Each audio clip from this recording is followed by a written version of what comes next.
2부 순서인 질의응답 및 자유토론 이런 시간을 시작하도록 하겠습니다. 제가 papers that you recently that we can read online about what you said at the last part of your talk? I'm sorry, say that again, please? Any material, written material that we can read about what you said about disaster or Yeah.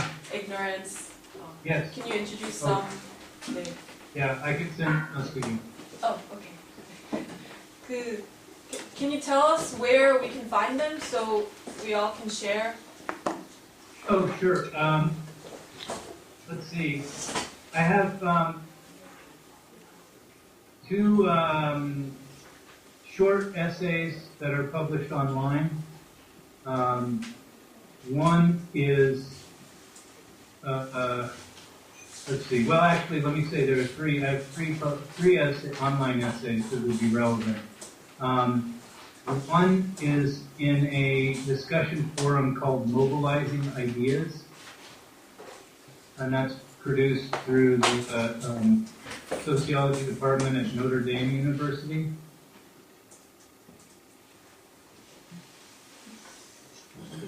And that essay talks about epistemic modernization. I have another online essay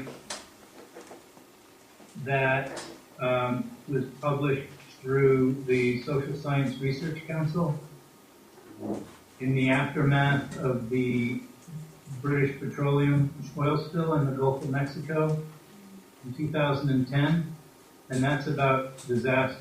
I think the title of the essay is Science and Calamity or something like that. I can send you the links tonight when we finish here. Okay. And then I have several pieces on ignorance that are all of them are in press right now. So there'll be at least one or two will be published in the next month. And when those come out, I'd be happy to send you files for those papers. 방금 강연에서 마지막 부분에 말씀하셨던 그 재난이나 무지의 문제에 대해서 최근에 쓰신 글들 저희가 인터넷에서 볼 수 있는 자료들이 있는지 좀 여쭤봤는데요. 그 인식의 근대화에 대한 글이 한 편 있고, 그리고 뭐 멕시코만 BP 기름 유출 사고 2010년 사고에 대한 뭐 과학과 재난 이런 제목으로 쓰신 글이 있고, 그리고 무지에 관해서는 한두 편의 글들이 곧 출간될 예정인데요. 그 링크들과 그 글들을 이 강연 끝나고 보내주신다고 하니까요. 도착하면은 또 공개할 수 있다면 하도록 하겠습니다. 네, 감사드리고요. 네, 계속 질의응답 시간 갖겠습니다. 이 시간만 되면 저랑 눈도 안 마주치고 갑자기 강의록을 열심히 읽으시고 저자만 쳐다보시고 그러시는데 너무 부담 갖지 마시고요.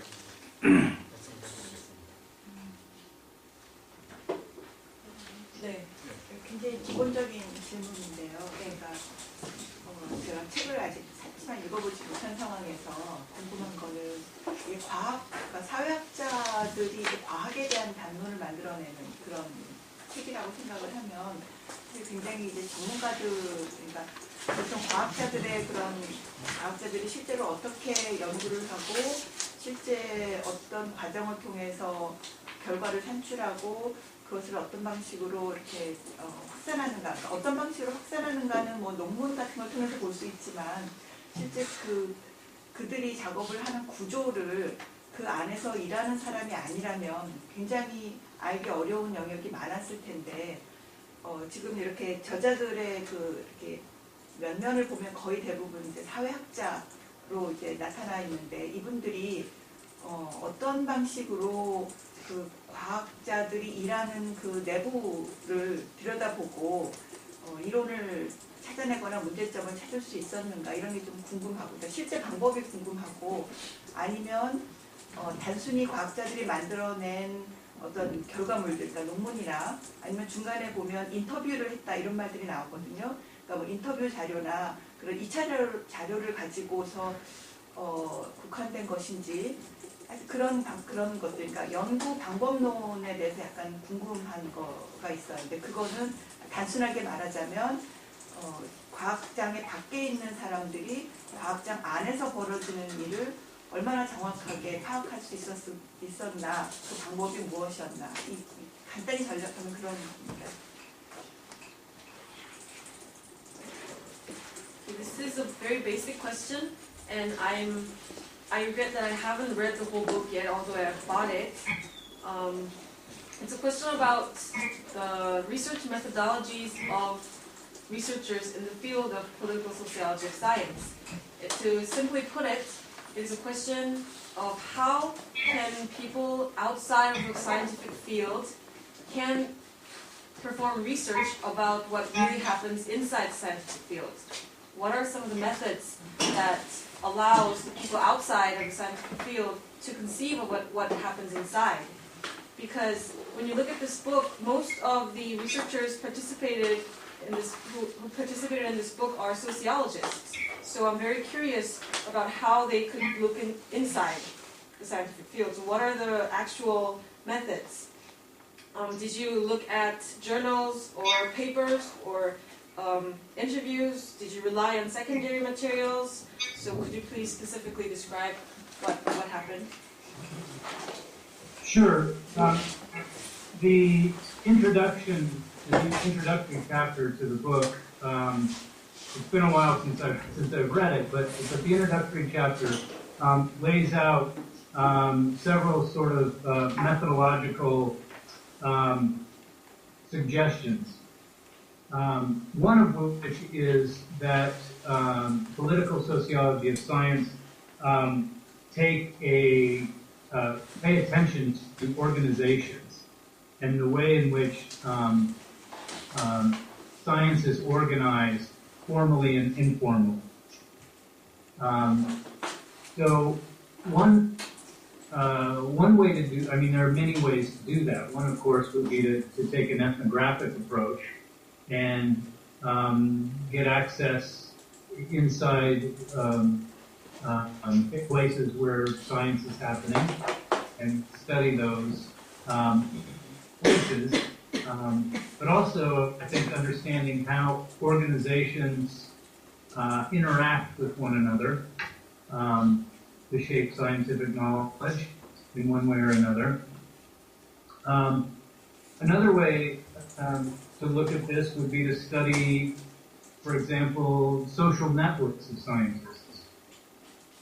And one might generate empirical data through journal publications, membership in different scientific societies, participation at different scientific conferences, or other sorts of venues where scientists are playing a role. One of my graduate students here is doing a study of expert testimonies before Congress in the U.S. Congress, and the role that scientific discourse is playing in policymaking around climate change policy. So that would be one example of a methodology you could use to gain access to the role that the scientists are playing in politics in one way or another.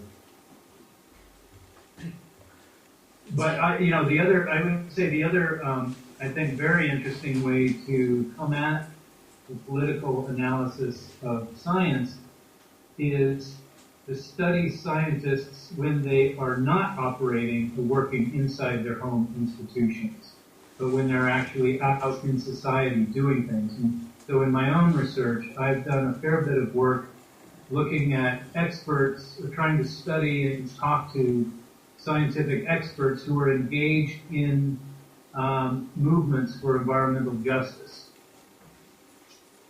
In the United States, these are often grassroots social movements that are organized by communities that are disproportionately burdened by environmental hazards of one sort or another. Those communities are often poor, residents of those communities often have relatively little education compared to scientists, and comparatively few resources to challenge the claims that industry and government is making about the health risks that these people face. In that context, having experts who are sympathetic to those situations, the people in those situations, can be very beneficial. And one of the things that I've been very interested in is understanding how those experts get mobilized into these grassroots movements, and how they are organized in relation to those movements and to other experts, whether from their own field or from a different discipline, and the impacts of that interaction between disadvantaged, at-risk communities on the one hand and sort of economically and socially advantaged scientific communities on the other. When those communities come into contact, expert communities and lay communities come into contact, what is the result? Both for professional science and for these communities who are struggling against, often against very powerful industrial and government forces. 제가 이 책의 서론을 읽은 지를 좀 됐는데 그 서론에서는 몇 개의 방법론적 제안을 드리고 있습니다. 하나는 우리가 과학의 정치사회학의 조직들에 관심을 가진다는 것인데요. 과학이 공식적 또는 비공식적으로 조직되는 방식에 관심을 갖는 것입니다. 예를 들어서 과학이 행해지는 장소들을 민족지적으로 연구할 수가 있겠죠. 그리고 또 과학 지식 생산에서 조직들이 어떻게 상호작용을 하는지에 대해서 연구를 합니다. 또 두 번째로는 과학자들의 사회적 연결망을 연구하면서 경험적 데이터, 그러니까 저널들이나 뭐 과학협회에서 과학자들이 하는 그 역할들이나 뭐 어떤 과학협회들에 속해 있는지, 그리고 과학자들이 개최하는 컨퍼런스들에 대한 연구나 이런 연구들을 통해 경험적 데이터를 축적하는 방식이 있겠습니다. 그리고 제 밑에 지금 공부하고 있는 대학원 학생 중에 하나는 그 기후변화 정책 결정에 전문가 과학 지식이 미치는 영향에 대한 연구를 하고 있는데요. 이 연구를 위해서 미국 국회에서 이루어지는 과학 전문가들의 증언을 이제 연구를 하고 있습니다. 그런 것이 하나의 사례가 될 수 있겠고요. 그리고 또 다른 방법은, 그러니까 제가 매우 흥미롭게 생각하고 있는 분야는 무엇이냐면, 과학자들이 직장, 그러니까 실험실이나 뭐 연구소가 아니라 사회에서 뭐 이것저것 할 때 그 과학자들이 하는 행동에 대해서 조사를 하고 연구를 하는 것입니다.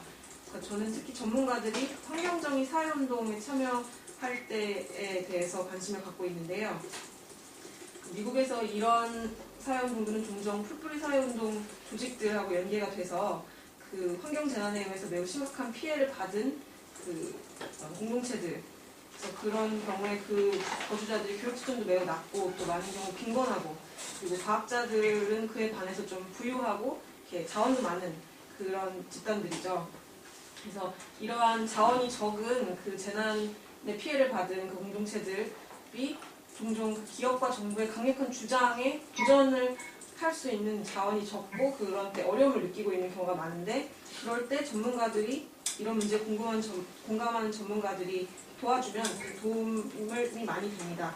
그래서 저는 이런 문제에서 어떻게 전문가들이 참여하게 되고 또 조직되는지, 그리고 또 이런 전문가들의 참여가 다른 분야에 있는 전문가들의 참여로 어떻게 이어지는지, 이 상호작용에 관심이 있고, 그리고 이 양자, 위기에 처한 공동체와 전문가 과학자 사회가 이렇게 만날 때 그 결과, 그것이 전문 과학에 미치는 영향과 또 그런 공동체들에 미치는 영향이 무엇인지에 대해서 관심을 갖고 있습니다.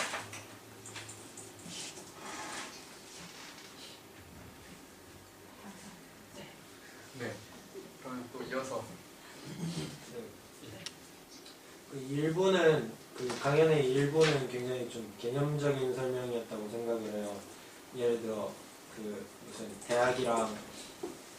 대학의 놀미랑 익스펙테이션들이 그 기업의 놀미랑 익스펙테이션들에 대해 그 상호적으로 작용을 하는데, 뭐 그 기업은 대학의 것을 그 그 제한하는 데 비해 대학은 기업의 것을 어떻게 확장시킨다.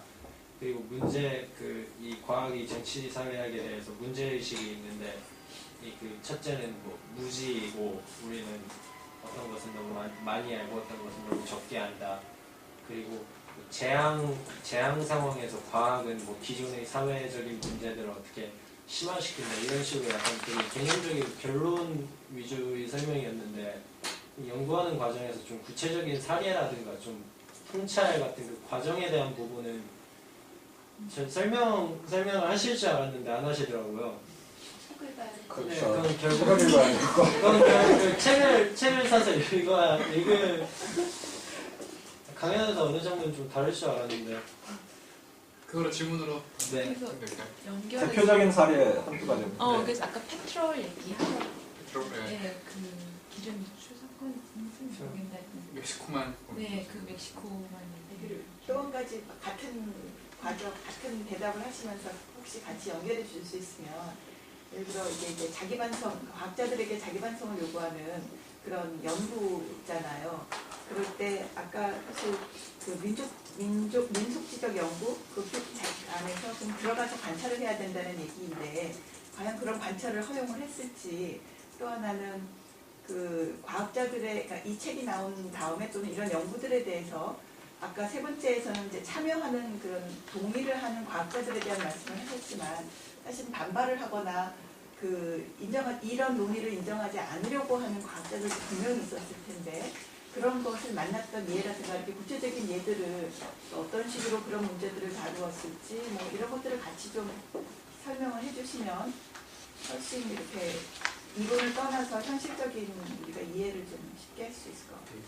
확인차를 세 가지로 정리하겠습니다. 네. 하나는 구체적인 사례를 소개해달라는 것하고 두 번째는 사례를 하시면서 같이 네, 하시면서 관찰을 받은 집단들이 혹시 어떤 아, 반응을 네, 보였는지 두 번째는 과학자들 자체는 이 논의에 자신이 대해서 대상이 된 거잖아요. 그러니까 그거에 대해서 뭐 꺼려 있는지 어떻게 있는지 어떤 반응을 어떻게 보였는지. 보였는지 그 두 번째 관찰을 받은 집단이라는 게 사이언티스트들 과학자들 과학자 자체로 두 개 합쳐서 될 것 같습니다. 왜냐하면 민속지적 방법이라고 하는 게 어느 공동체에 들어가서 그 모든 걸 다 살펴보는 그런 방식인데, 그 기술하는 방식인데 그 대상이 된 자신들의 그 객관적이라고 생각했던 그런 방식에 대해서 이렇게 들여다보는 그 눈에 대해서 스스로 어떻게 반응을 보였을까 이렇게 좀 궁금합니다.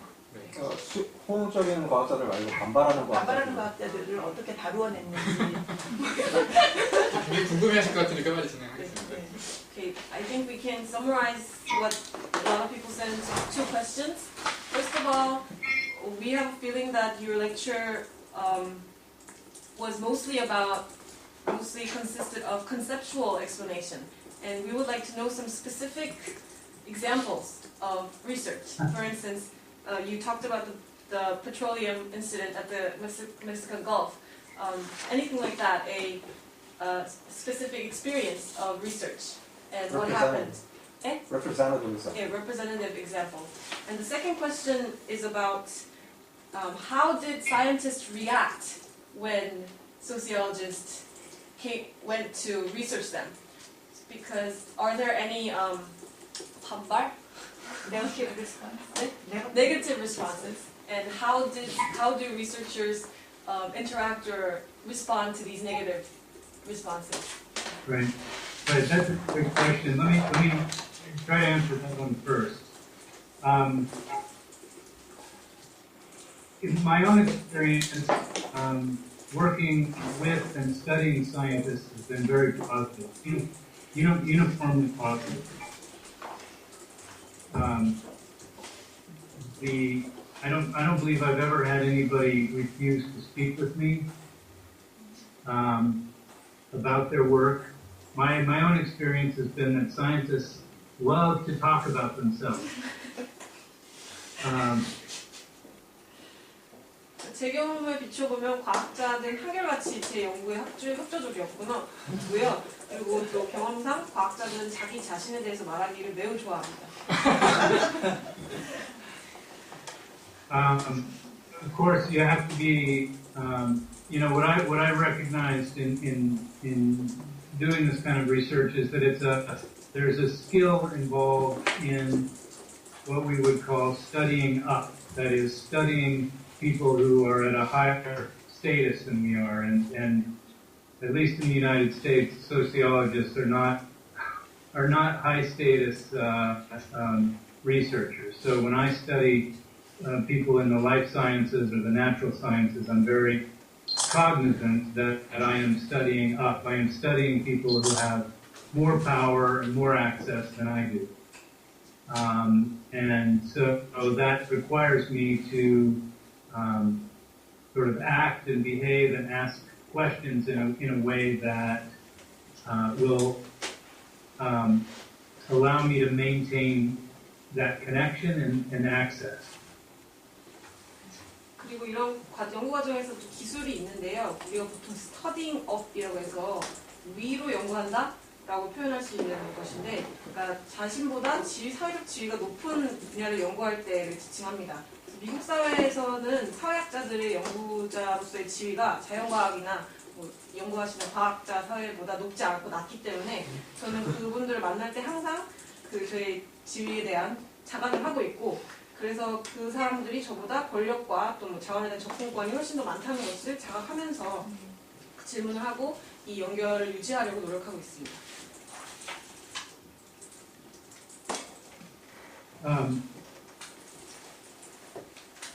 But I think also it's safe to say that my experience is probably not it's not universally shared with other sociologists. I think it's very possible to offend people, step over lines, and get oneself or one's research project damaged, or those relationships with the people you're studying damaged. So I think it's, one has to be careful without being dishonest. And that's the challenge that I found in doing this kind of research. 그리고 그렇다고 해서 제 경험이 그 사회학자들 사이에서 보편적이라고 말할 수는 없을 것 같습니다. 불쾌감을 주거나 무리를 하거나, 그래서 연구 프로젝트가 손상되거나 연구 동료들이 이렇게 해를 입거나 이런 경우들이 있기 때문에 항상 정직하면서도 이렇게, 그러니까 정직하지 않지 않으면서도 조심을 해야 한다고 생각을 합니다.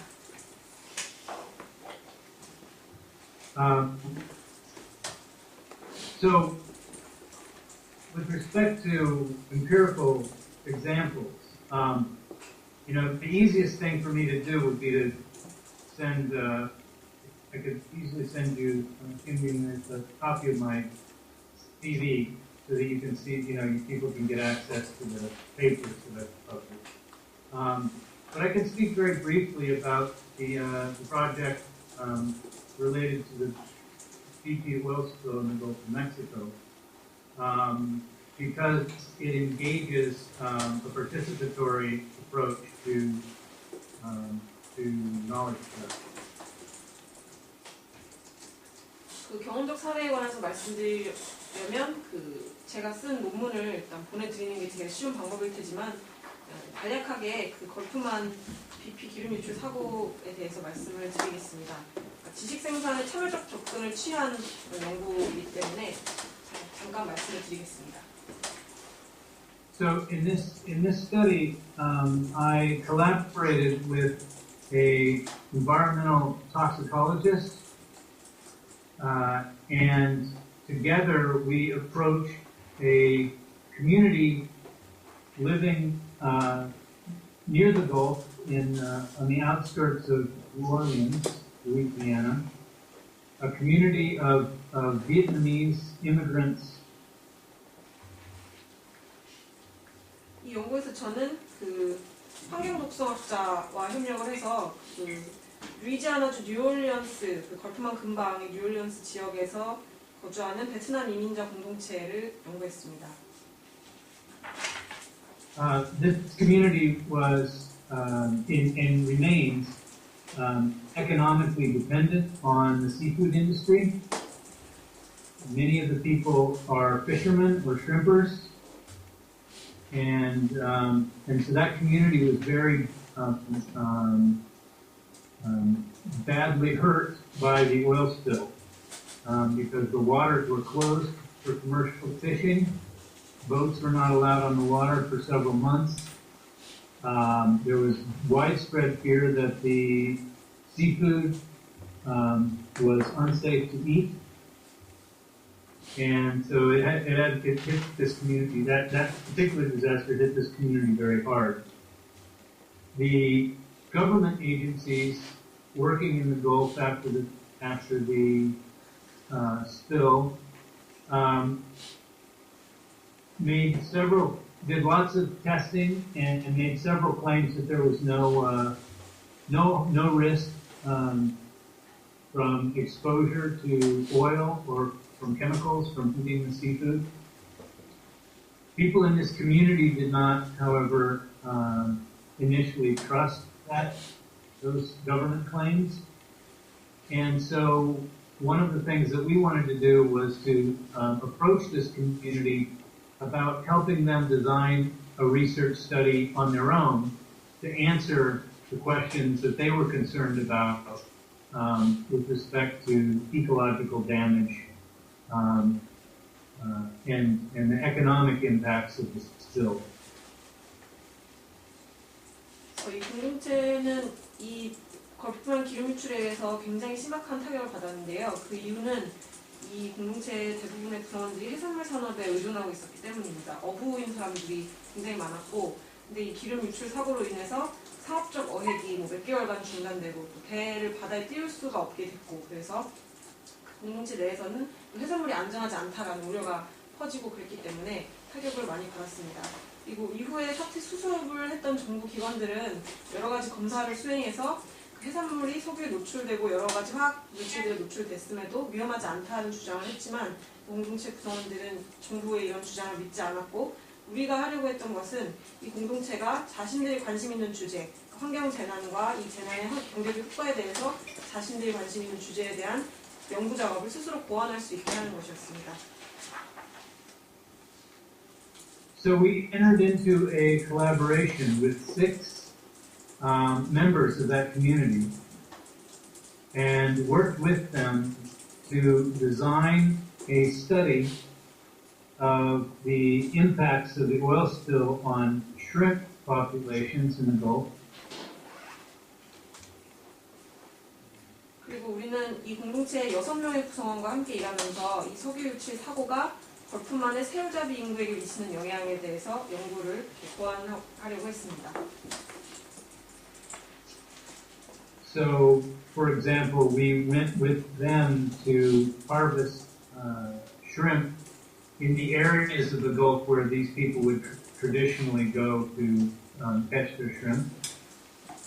We worked very hard to find a chemical laboratory that would allow us to do the analyses that these community members wanted done with the shrimp. And we had to work hard to find a laboratory that wasn't already getting money from British Petroleum. 그래서 이 사람들과 같이 이들이 계속해서 새우를 잡아오던 그 지역에 같이 가서 새우를 잡아가지고 이것이 유해한지를 검사해줄 수 있는 화학 실험실을 찾느라 굉장히 힘들게 노력을 해야 했습니다. 그러니까 이미 BP의 지원을 받고 있지 않은 곳을 찾는 것이 힘들었습니다. And in addition to the analyses of the shrimp, we also conducted a survey of shrimp consumption habits among these people. And that was important, we realized, because the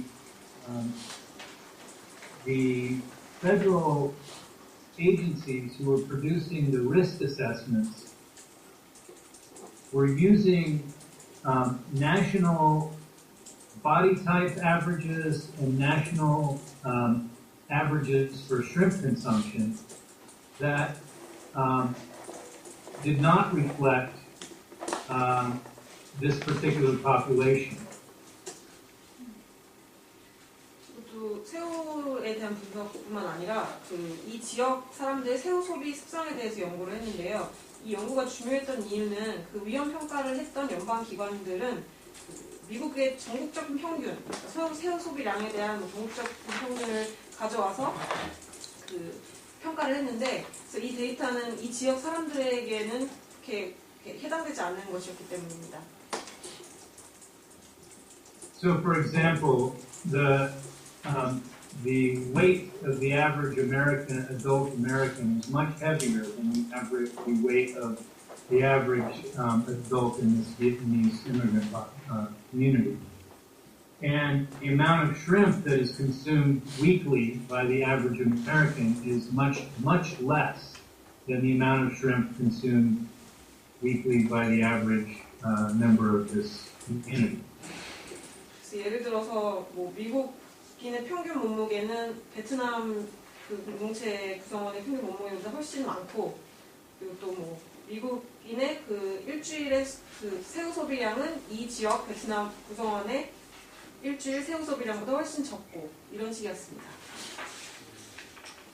So we were concerned that the risk analyses that the federal agencies were producing and telling people that there were no risks involved did not reflect the reality for people in this particular community, and we felt that their health, they may be particularly vulnerable to exposure from petroleum hydrocarbons that may be in shrimp.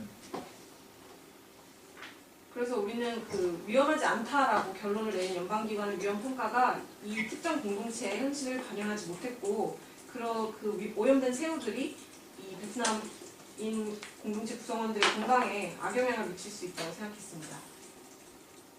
So this is an example of the way in which regulatory science disproportionately advantages certain groups of people over others. The risk assessments were designed to protect 90% of the U.S. population, but it completely ignored the 10% of the population who were most vulnerable to exposure. 그래서 이것이 규제적 과학이 불균형하게 구성원들에게 영향을 미치는 사례로 볼 수 있는데요.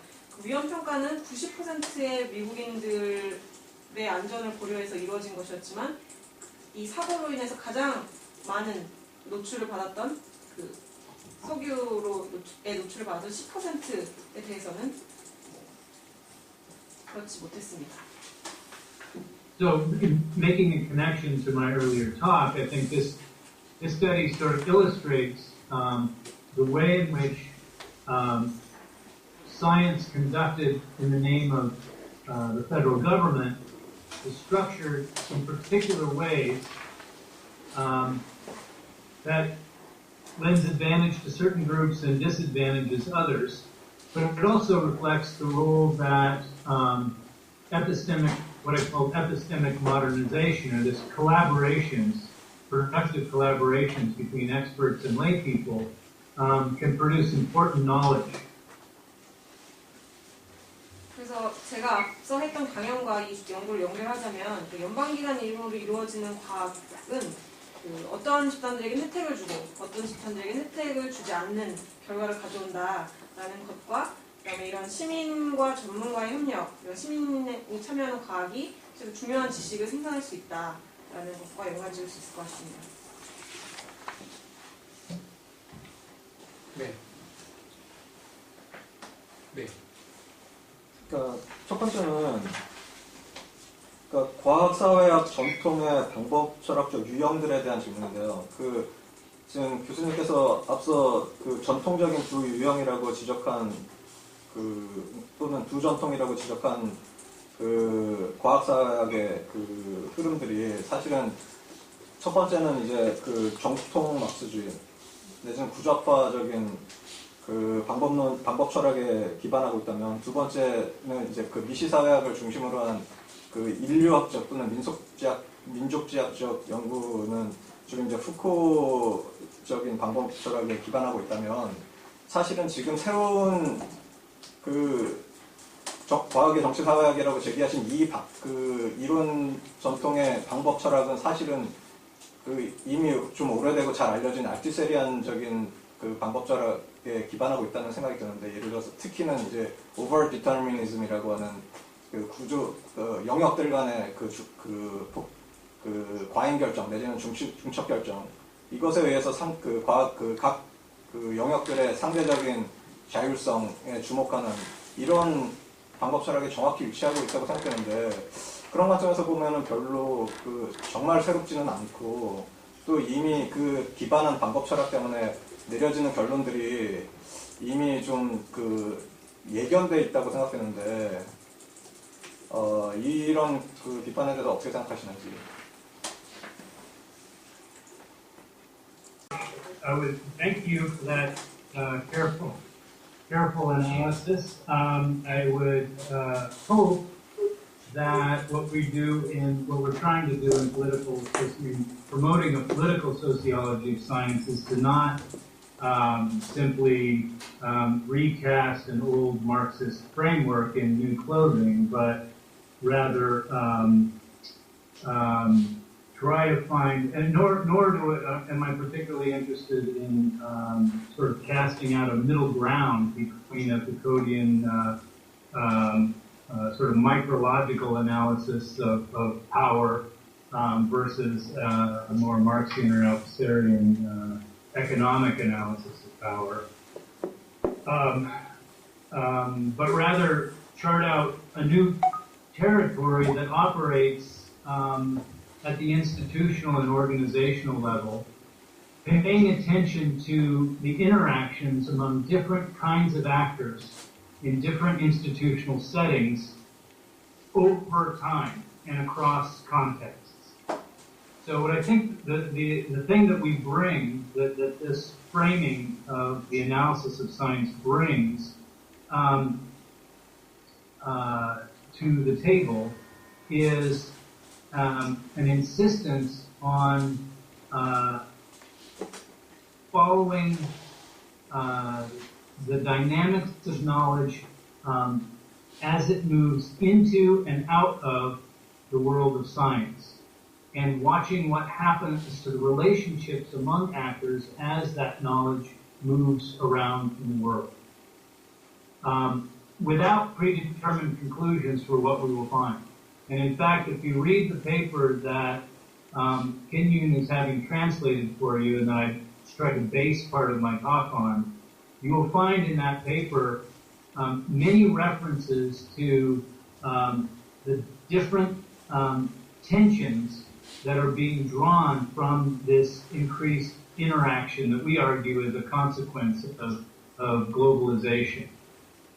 There are economic consequences, to be sure, but they're not all predictable from a Marxist framework. But there are also political consequences for government and social consequences for civil society. I think what I would say at this point is that we've done too little research to actually be able to announce any clear theory. What we're trying to do with this, though, is to suggest a set of a conceptual framework for and methodological observations for beginning this a much more focused analysis at this sort of meso level of meso level dynamics.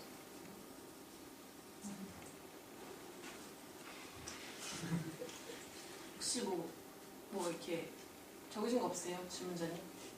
저요? 네. 그냥 네. 일단 제가 하는 게 That's 맞는지. an answer that will not convince a Marxist or a Foucauldian. But there you have it. 네. 뭐 막스주의자나 푸코주의자들을 설득할 수는 없는 답변이지만 일단 답변을 하자면요.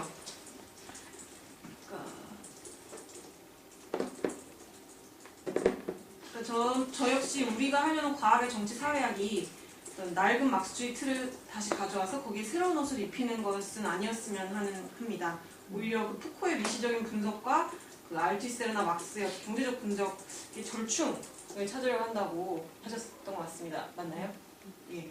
그래서 우리가 하고자 하는 것은 그 지식이 과학 영역 안으로 그리고 바깥으로 움직이면서 그 움직이는 과정에 생기는 동력학을 따라가 보려고 하는 것인데요. 그렇게 과학 지식이 과학 영역 안으로 그리고 밖으로 움직이는 과정에서 그것이 행위자들의 관계에 미치는 영향을 보려고 하는 것입니다.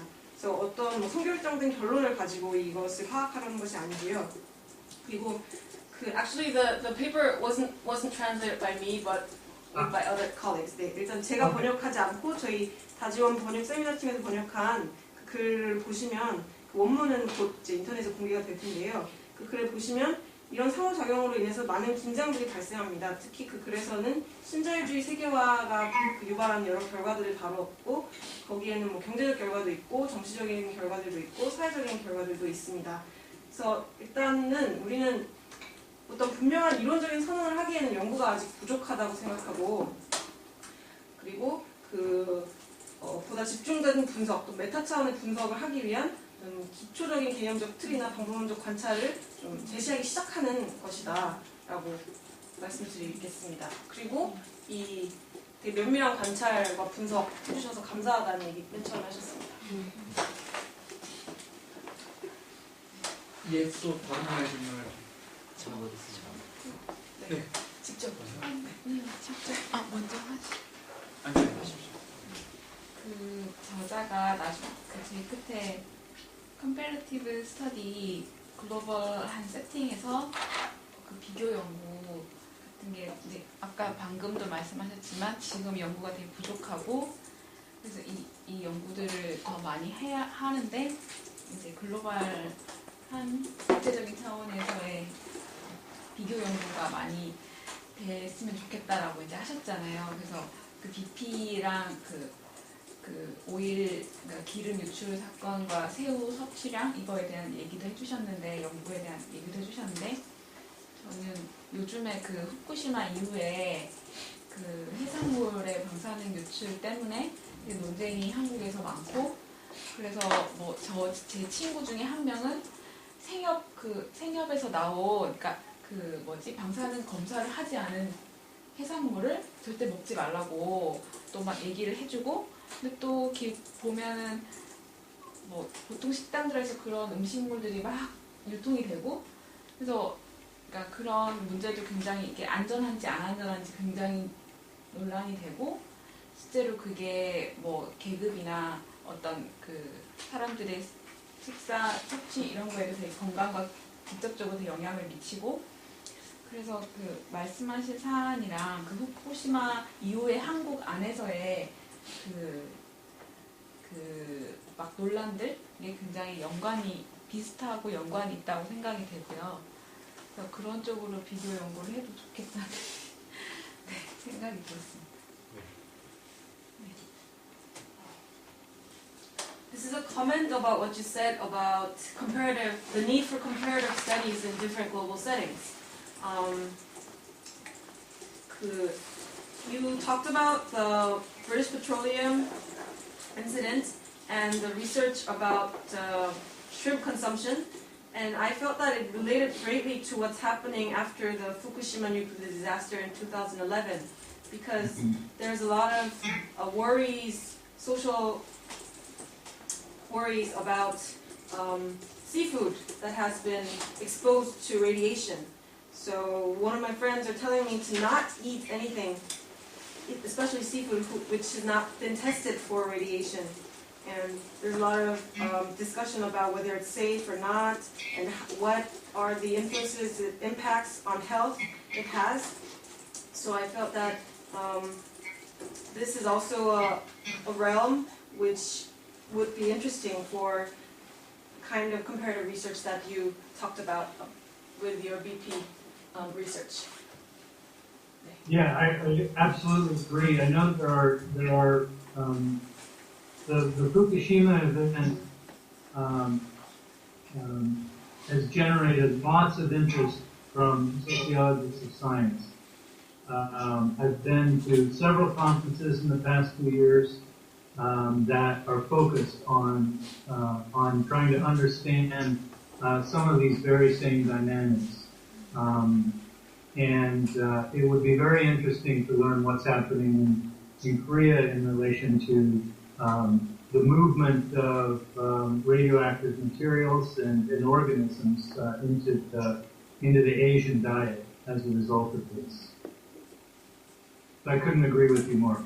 I should mention also, Kim, if I may, we've just begun a new book series here with the University of Pennsylvania Press called Critical Studies in Disaster and Risk. That will be focused on the interactions of disaster, science, and technology. And I'm one of the editors of that new series. And one of the things that we're very interested in is comparative studies and international studies of these topics. So this is one way of saying if there are people in Korea who are want to do this kind of research, we have resources at the press to translate and to publish English translations of work. I'd be very interested in speaking with people who are doing that kind of research there. 말씀하신 내용에 매우 동의합니다. 네. 그 후쿠시마는 그 사태 이후로 미국에서도 많은 과학의 정치사회학 분야 학자들에게 관심을 유발하고 있고요. 그래서 여러 컨퍼런스에 저도 직접 참석한 적이 있고, 그리고 그 말씀하신 것과 같은 동학이 한국에서 어떻게 벌어지고 있는지, 특히 방사능 유출 문제가 아시아인들의 식단에 어떤 영향을 미치고 있는지에 대해서 궁금하고 또 알고 싶습니다. 그리고 한 가지 추가로 말씀드리고 싶은 것은 펜실베니아 대학 출판사에서 재난과 위험에 대한 비판적 연구라는 그 표제로 그 새로운 책 도서 시리즈를 준비를 하고 있고, 이 시리즈를 통해서 재난과 과학과 기술의 상호작용을 다루려고 하고 있습니다. 그리고 제가 편집자 중 한 명인데요. 그래서 우리는 특히 이런 비교 연구나 국제적인 연구에 관심을 갖고 있기 때문에 한국에 이런 연구를 하고자 하는 사람이 있으면 펜실베니아 대학 출판부 쪽에 번역할 수 있는 인력과 자원이 있으니까 뭐 그런 연구가 있다면 알고 싶습니다. 네, 감사합니다. 네, 또 시간이 조금 있으니까. 네, 시작해요. 이게 어떻게 보면 되게 엉뚱할 수도 있는 근원적인 질문인데요. 어쨌든 과학의 정치사회학을 하시는 분으로서 과학자들이 어떤 정치나 외부적인 요인들, 정치나 자본으로부터 독립된 그런 어떤 순수한 학자적 양심을 가지고 또 과학적 탐구에 몰입을 하면 결국에는 과학적 진실이라고 하는 부분에 도달할 수 있다고 믿고 계시는지 저는 그게 약간 궁금한데, 예를 들면 우리가 광우병도 그렇고요, 천안함 사건에 대한 진실도 그렇고, 어떻게 보면은 보고 싶어하는 측면에서의 과학적 논리가 첨예하게 대립을 할 때, 사실 일반 대중들은 어떤 것이 더 옳은지 그른지를 판단할 수 없잖아요. 이런 부분을 그러니까 그런 거에 대한 어떤 입장을 갖고 계신지 그런 게 좀 궁금하거든요.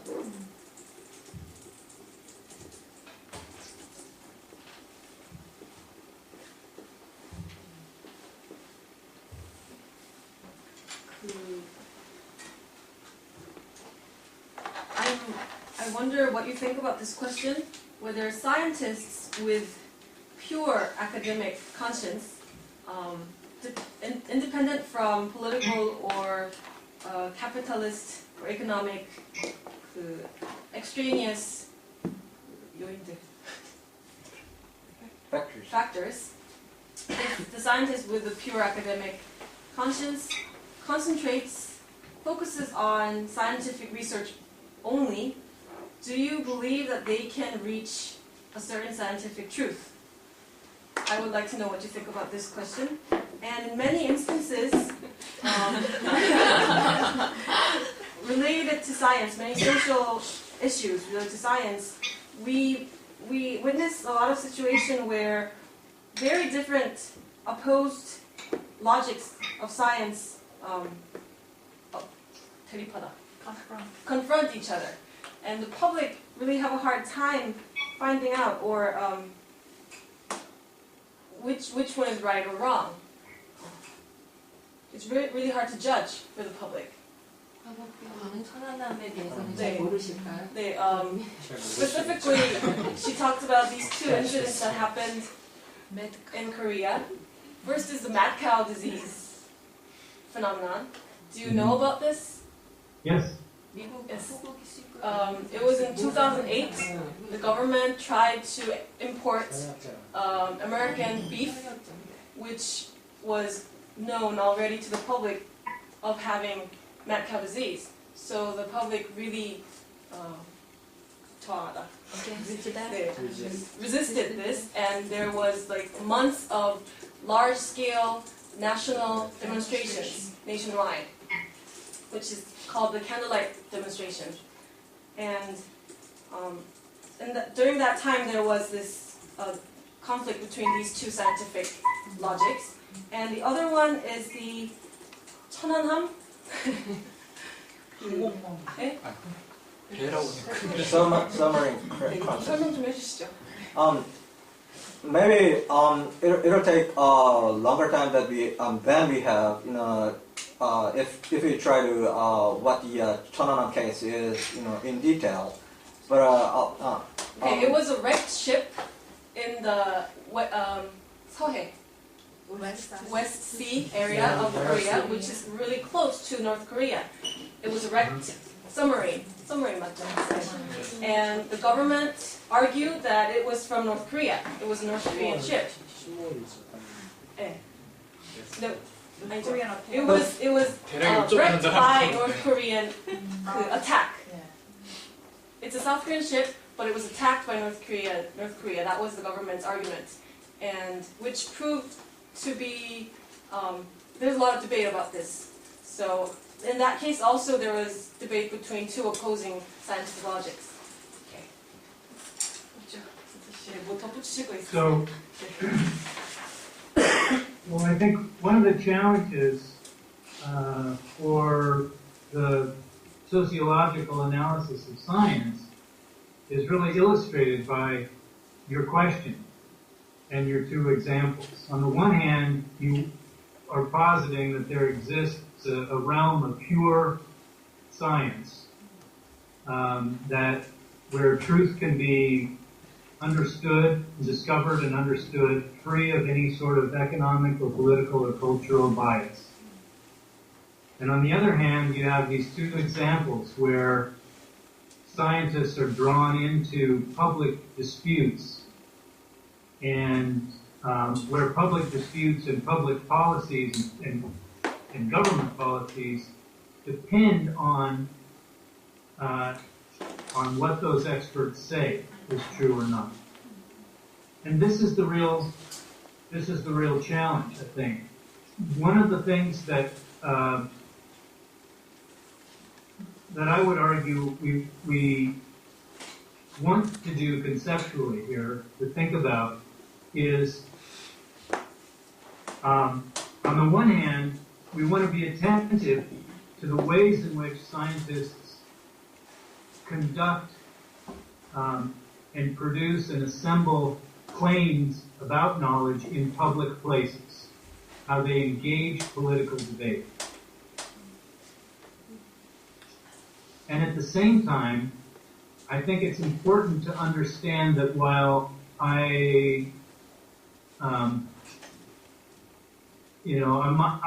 personally, I'm not interested in trying to find areas of pure academic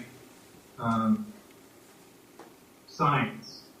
But what I am interested in conceptually is to theorize that the scientific field is oftentimes a semi-autonomous or relatively autonomous area where that is not free of cultural or political or economic influence, but it is relatively shielded from those influences such that scientists can operate as a community of experts.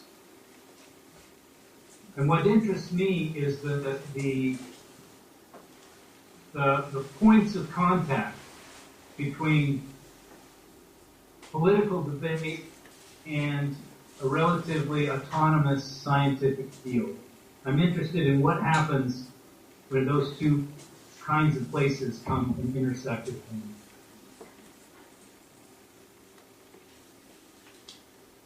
그 말씀하신 두 개의 질문이 그 과학에 대한 사회적 분석이 맞닥뜨린 어려움이나 도전을 정확히 나타낸다고 생각합니다. 첫째는 어떤 과학이 어떠한 경제적 정치적 편견으로부터 자유로운 순수한 과학의 영역을 가지는가 하는 문제. 그리고 둘째는 과학자들이 말씀하신 두 개의 사례에서처럼 대중적인 논란이 있는 사례로 끌고 들어와져서 전문가들의 발언이 정책 결정이나 대중 여론 형성에 결정적인 영향을 미치는 경우인데요. 그러니까 제가 이 문제를 다룰 때 하고자 하는 두 가지는 그 한편으로는 과학자들이 어떻게 정치적 토론에 어떤 방식으로 참여하는지, 그러니까 지식 생산을 하는데 어떤 역할을 수행하고 하는지에 대해서 특히 공적인 분야로 그들이 이제 들어오게 될 때 어떤 일이 벌어지는지를 에 관심이 있고요.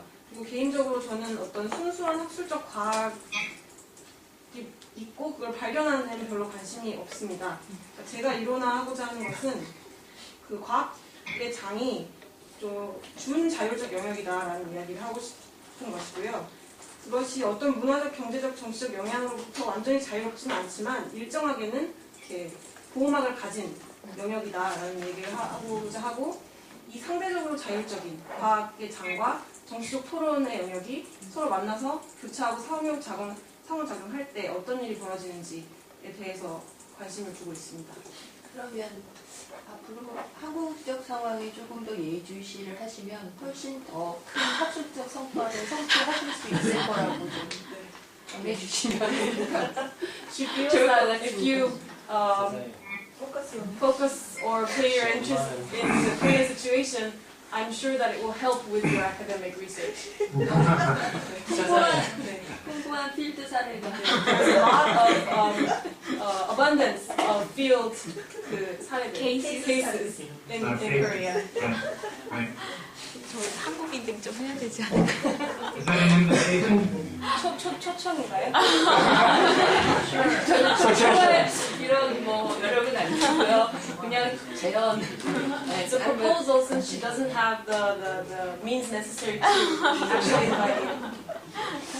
근데 이른바 선진 세계라고 하는 곳과 한국만이 아니라 한국의 52국가에도 불구하고 제3세계 유형의 그러한 요인들을 너무나 많이 가지고 있는 사회이기 때문에 그러한 푸겔 선생이 바로 이러한 제3세계 유형에 관한 그런 팩트를 가지고 이론을 체계할 필요가 있다. 순수 그런 것이 통용되지 않는 이런 제국주의 하의 제3세계 현상에 좀 주목하면 좋겠다. His proposal is for you to pay your interest in the third world countries. He feels that Korea, although it's a part of the OECD, has a lot of factors still coming from third world situation.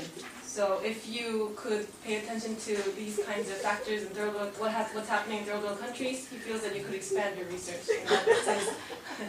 That's his proposal. Yeah, Okay. Absolutely.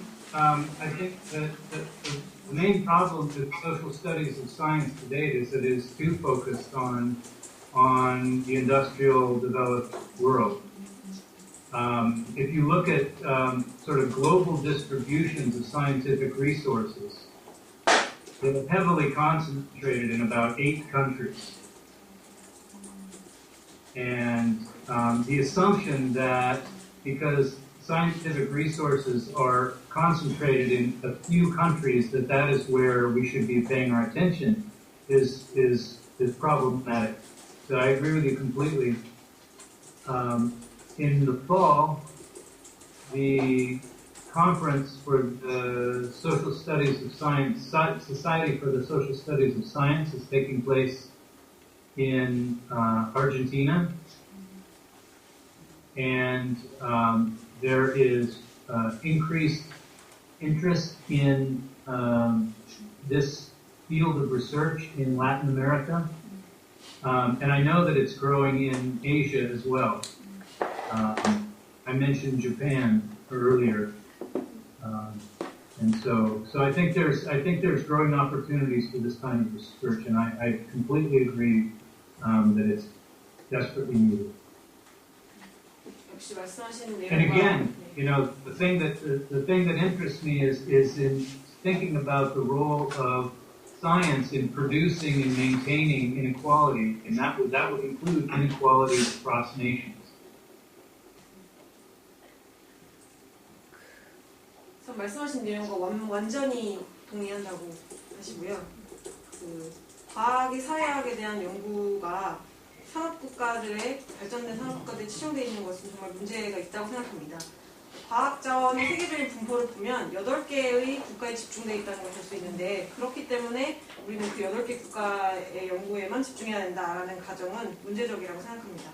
그래서 가을에는 아르헨티나에서 과학의 사회적 연구 컨퍼런스가 열릴 예정이고 라틴 아메리카에서 그리고 아시아에서 이 분야에 대한 관심이 점점 더 높아지고 있습니다.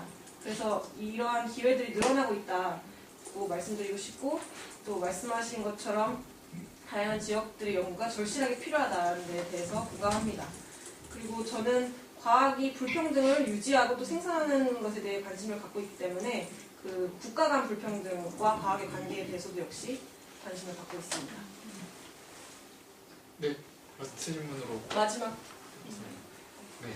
전통적인 두 가지 흐름으로서의 그 과학사회학에 다시 회귀할 수밖에 없는데, 왜냐하면 그 전통적인 전통 그 과학사회학의 두 전통이라는 게 그 제3세계적인 모델, 그러니까 포디즘에 기반한 그 구자본주의 모델에 기반해서 발달된 이론들이기 때문에 제3세계는 아직 그 상태에 머물러 있어서 제3세계 케이스들을 연구하면은 당연히 자연스럽게 이제 다시 그 낡은 두 가지 과학사학의 그 낡은 두 전통으로 회귀할 수밖에 없는데, 지금 이 MPSS에서 그 새로운 과학의 정치사회학이라고 제기하는 이론은 그 구자본주의 모델에서 벗어난 새롭게 대두되는 그 새로운 자본주의, 신자유주의에 기반한 사회 현상들에 더 적합하게 그 새로 개발된 이론이기 때문에 이것을 확증하는 예들을 제3세계 연구를 통해서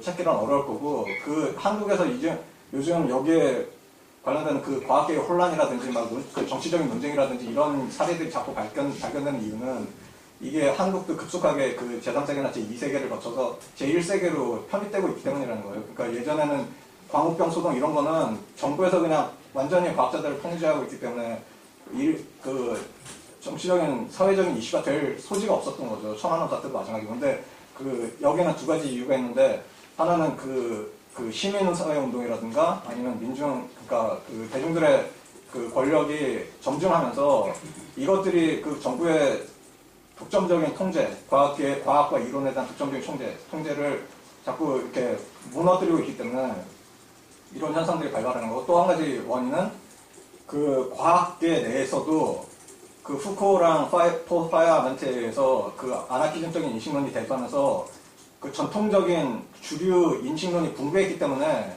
어떤 이론이 정말 옳고 그른지를 과학계 내에서 이렇게 독자적인 자생력을 가지고 판별하기 어렵게 됐다는 거죠. 이 두 가지 이유 때문에 사실은 상당히 반대되는 경향인데, 이 두 가지 경향이 어쨌든 복합되면서 지금 과학계가 그 막 논쟁적이 돼가고 있는 거죠. 그 진리에 의해서 집행되는 그 커뮤니티가 아니라. 그래서 그런데 지금 그 점증하는 그 시민사회 운동은 이거는 그 거스를 수 없는 대세인데, 그래서 논쟁의 여지가 없는데, 논란의 여지가 없는데, 제가 지금 질문 드리실 거면은 이 첫 번째, 그러니까 두 번째 요인, 그 과학자랑 내부에서의 그 인식론의 붕괴, 주류 인식론의 붕괴, 여기에 대해서 아까는 관심이 없다고 잠깐 얘기하신 것 같아서 관심이 있으신지 아니면 그 어떤 결론을 가지고 계신지. 지속해달라고 Did you understand this question? 마지막 질문만 번역 다시 해드립니다.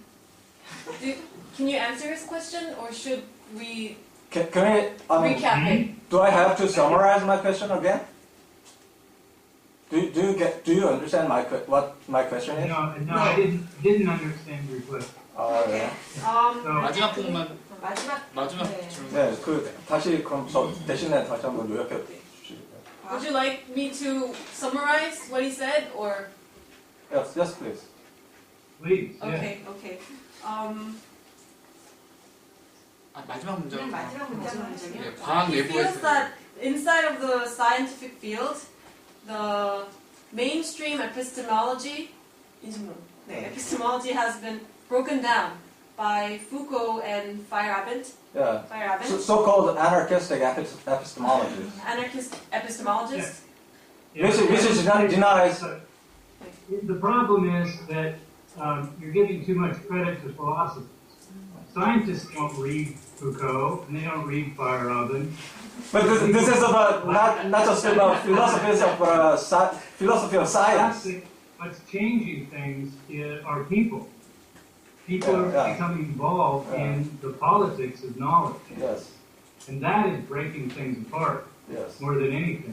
I don't think philosophy has anything to do with it, or very little to do with it. So 잠시만요. 네.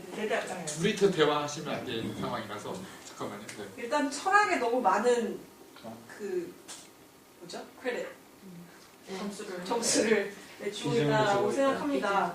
과학자들은 파이어벤트 읽지 않거든요. 변화를 가져오는 것은 사람들이고 사람들의 참여가 지식 정치학이 변화를 가져오는 것이고 철학이 하는 기여는 사실 매우 적다라고 말씀하셨어요. 방금 하신 질문의 내용 되게 좋은데 나중에 이메일로 한번 하시면 되게 좋을 것 같은데. 지금 잠깐 여기까지. 아니요. She 잠시만요. suggested that it would be better for him to email you. 시간이 많이 시간 됐지만 쟁점이 커져서 일단은 좀 여기서 하고. 네. 혹시 마지막으로 하실 Would you like to 말씀 have anything last comments And before we say goodbye? No, I mean, this has been very enjoyable, and thank you again for translating the book, and I'd be happy to get emails if people have questions or concerns. So yeah, thank you. Enjoy your afternoon. I'm going to bed. 일단 즐거운 경험이었고 한국판 번역과 이런 자리 마련해주셔서 다시 한번 감사드리고요.